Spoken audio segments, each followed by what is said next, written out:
Imo Week, le podcast, spécial MIPIM 2022, du 15 au 18 mars au Palais des Festivals de Cannes. Nous poursuivons ce spécial MIPIM avec Géraldine Rouat, directrice générale d'Archange. Bonjour Géraldine. Bonjour Catherine. Alors nous sommes à quelques heures de la fin du MIPIM et je voulais avoir votre sentiment sur ces 3 jours qui viennent de se dérouler à Cannes. Eh bien, c'est un bon MIPIM pour le résumer, un bon MIPIM, néanmoins avec ce sentiment un peu perplexe.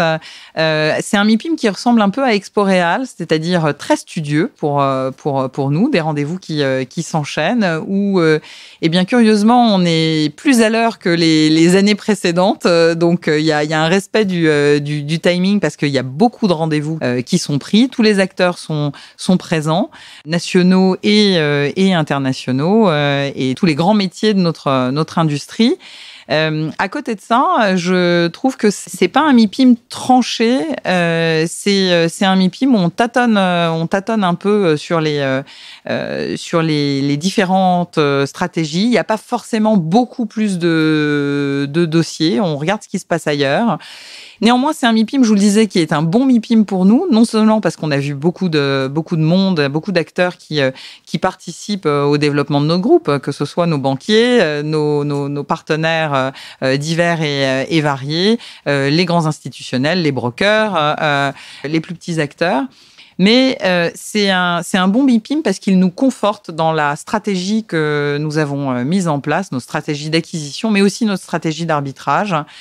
Et voilà comment je résumerais le MIPIM. Il y a beaucoup de monde. On n'a pas à rougir des années fastes MIPIM, que ce soit 2019 ou les années avant 2019.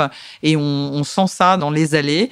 Il y a aussi cet esprit libéré parce que on se rencontre, même si on maintient, il y a encore quelques stigmates du Covid, mais on maintient les gestes barrières. Néanmoins, on n'est plus masqué, donc on reconnaît les gens. On n'est pas obligé, comme au CIMI dernièrement, de regarder les badges.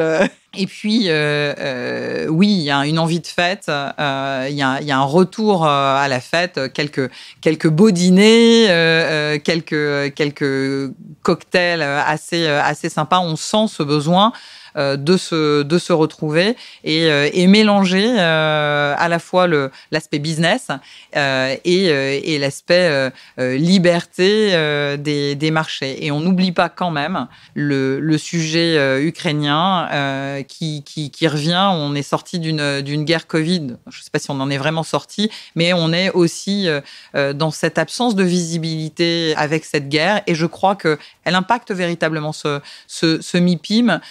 Mais en sous-main, c'est pas quelque chose de très ouvert. Tout le monde en parle évidemment, mais là où c'est une espèce de petite araignée qu'on a dans la tête de chacun, elle accentue le manque de visibilité qu'on peut avoir. Donc on passe d'une guerre à une autre.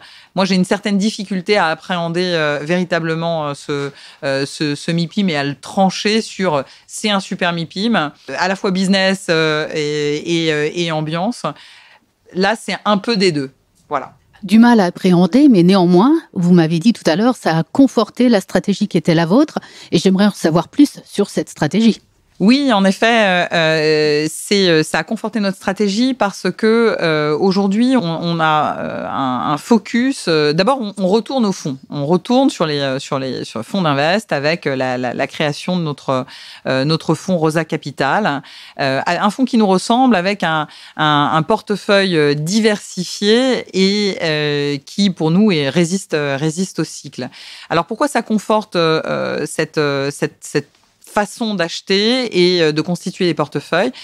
On s'aperçoit tout simplement que ce qui nous donne autant d'agilité et d'audace, c'est d'avoir un portefeuille mixte, d'immeubles, à la fois d'immeubles mixtes, mais aussi différents compartiments.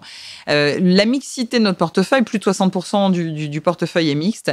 Quand vous avez des immeubles qui sont à la fois avec du commerce, du bureau, du logement, ça nous permet d'exercer au mieux notre métier, c'est-à-dire réinventer des usages ou pouvoir changer fonction à la fois des besoins et à la fois de ce que l'avenir peut présager.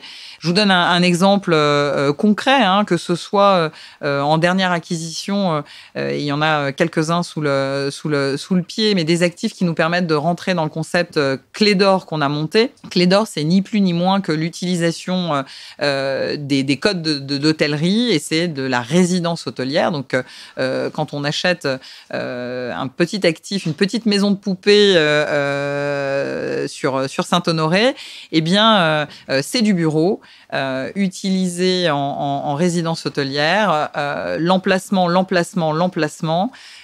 et la cadence, et c'est là où on mêle cette double culture financière et immobilière. Donc oui, cette stratégie, c'est la stratégie du mixte, la stratégie de la réactivité aussi, de pouvoir avoir plusieurs plans, plusieurs business plans possibles sur un même actif. Et quand je vous dis on revient au fond, c'est aussi la possibilité d'avoir ces actifs mixtes que l'on développe, mais des compartiments également, et donc répondre à ce que veut le monde des fonds d'investissement. Le fonds, c'est aussi une manière d'exprimer notre développement, ou le nouvel archange. Et nouvel archange, c'est quoi? C'est finalement cette logique d'institutionnalisation, mais à notre façon. Donc, on perd jamais de vue ce que l'on a été, ce qui nous permet de viser ce que l'on veut devenir. Et tout ça, vous allez me dire, c'est des notions philosophiques. Non, parce que concrètement, comment ça s'exprime? Ça s'exprime avec Archange Promotion. Quand on crée cette structure Archange Promotion et qu'on va chercher une experte comme Emmanuelle Berda pour diriger cette branche d'activité, eh bien très rapidement l'utilisation de son réseau, son expérience et la qualité du tracking d'opérations. On n'est pas forcément sur des opérations très très grosses. On a choisi le prisme résidentiel. Conflans-Sainte-Honorine, par exemple, c'est certes 27 logements, donc on a moins de 30 logements, mais avec tous les codes qu'on peut attendre aujourd'hui, dans le respect de cette mixité, effectivement, puisqu'il y a aussi 8 logements sociaux parmi ceux qui sont prévu à Conflans-Sainte-Honorine. C'est un bel emplacement. On répond aussi, on a les apprentissages du post-Covid. Donc, qu'est-ce que veulent les habitants de ce nouveau résidentiel? C'est les services, encore une fois, c'est aussi les codes de l'hôtellerie, la respiration. Voilà, qu'est-ce que je peux vous dire de plus sur Conflans-Sainte-Honorine? De belles terrasses, une belle exposition au soleil, proximité des écoles, tout cet environnement qui est nécessaire au mieux-être. On a dépassé le bien-être, on est dans le mieux-être. Comment autour on arrive à travailler, à avoir cette vie aussi, qualité de vie personnelle, répondre aux engagements professionnels, mais aussi répondre aux engagements environnementaux, toujours dans cet esprit mieux-être. Donc on va chercher des labels, mais c'est aussi tout un état d'esprit, c'est tout un mindset. Voilà, c'est préparer l'avenir, c'est construire de manière innovante pour durer. Et c'est ça, quelque part, l'innovation, c'est de pouvoir prévoir que les enfants qui vont naître à Conflans-Sainte-Honorine dans une construction Archange Promotion, ils aient envie d'y rester 25 ans après, parce que c'est construit pour durer. Allez, sur le sujet de la promotion, à l'heure où on entend partout dire qu'il y a une crise de l'offre, que les permis de construire sont impossibles à obtenir et que ça va être de plus en plus difficile, voilà, est-ce que c'est pas un choix un peu risqué? Ah, on aime le risque. Oui, c'est encore une fois, comme c'est notre raison d'être, c'est de se dire, il faut pas trouver les raisons pour pas faire, il faut trouver les raisons pour faire. On sait que l'immobilisme, ça tue notre métier, ça tue l'immobilier, ça tue notre industrie, mais ça nous tue tout simplement. Donc, comment on trouve les leviers pour faire? Eh bien, on fait plus petit, peut-être. Effectivement, nous, on achète sans condition quelconque, mais On fait plus petit, on colle à ce que l'on veut, ce que l'on voudrait, on se prépare, voilà. Et c'est vrai que Archange Promotion, ça a quelques mois seulement. Néanmoins, il faut savoir que on réfléchit à 25 ans. Donc oui, on prend des risques qui nous semblent maîtrisés. Alors oui, on n'est pas insensible aux problématiques d'inflation, on n'est pas insensible aux problématiques de permis. On se dit quand même qu'on est en 2022, c'est 2 ans après les municipales. Oui, on n'obtient pas les permis, mais en fait, on travaille ensemble. Donc, et puis, on travaille sur des plus petites opérations. Et c'est vrai que ce qui est assez amusant, c'est que les gros acteurs, aujourd'hui promoteurs, viennent même nous voir en vue de partager les opérations, parce que c'est vrai, c'est plus difficile et c'est plus facile ensemble. Donc nous, on est très étonnés de cette appétence à venir nous rencontrer et faire avec nous, parce que je pense que cet esprit aussi, ce positivisme, cette façon de voir le verre à moitié plein, c'est un peu rafraîchissant sur le marché. Le prochain projet, le prochain risque, on peut en parler? Quel est-il? Vous êtes coquine, Catherine. Mais effectivement, c'est périphérie parisienne, toujours avec les mêmes ingrédients. Donc, c'est aussi une plus petite opération. Travailler sur le co-living senior. Et là où on sera peut-être plus surprenant, c'est effectivement sur ce qu'on proposera aux très jeunes finalement seniors.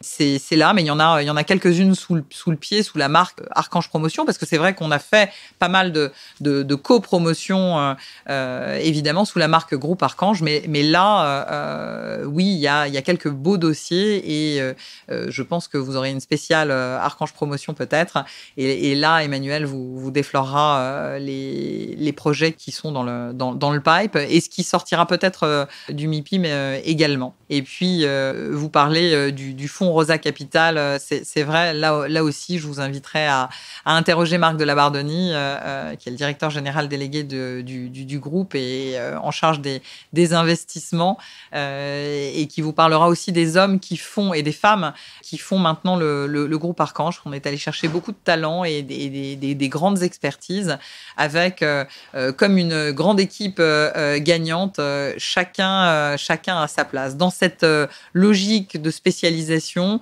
d'institutionnalisation et de segmentation également, parce que on va chercher plus de lisibilité aussi. Le groupe Archange qui s'inscrit comme une foncière, c'est avoir d'autres process, mais tout en conservant et en capitalisant sur les plus de 25 ans d'expérience et de savoir-faire du groupe.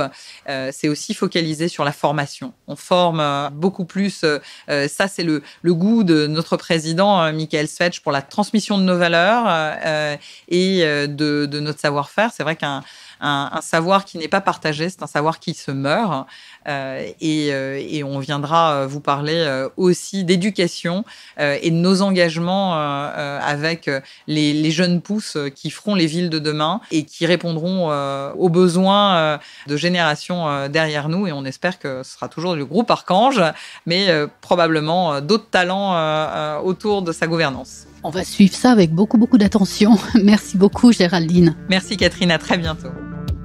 Imo Week, le podcast, spécial MIPIM 2022, du 15 au 18 mars au Palais des Festivals de Cannes.